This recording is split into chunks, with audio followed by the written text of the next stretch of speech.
So I was a journalist. I was trained as a journalist, and I worked as a newspaper reporter and then a magazine writer for many years in New York, most recently. And I loved it. I absolutely loved it. I felt like I am kind of a passionately curious person, and it allowed me to kind of do the thing that I thought I did best, which was writing, but also enter people's lives. I got this, amazing permission to enter people's lives and talk to them about anything and pass that on to people, and I loved that. But then I had children, and I decided to stay home for a while with my children, and so I stopped writing for quite a while, and I found it like incredibly creative. I felt like it, in some ways, was the most creative thing I ever did, because it gave me a new lens to look at the world, and I felt like I love looking at the world with children's eyes. I really do.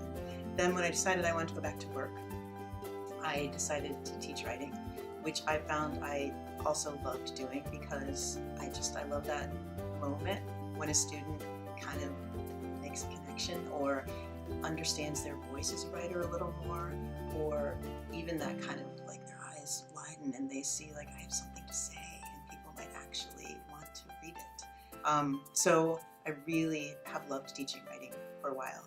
And so when Slate School came up and kind of fell into my world, it feels like this perfect blend actually of everything I've done, because it combines teaching writing with seeing the world through a child's eyes, with I feel like an approach that's very journalistic. I feel like when I worked as a writer, every story I did, every month I would enter a new world. I could read books about things, I could research them, I could talk to everybody about a subject. I got passionately into a subject, and to me it's really similar to inquiry-based learning.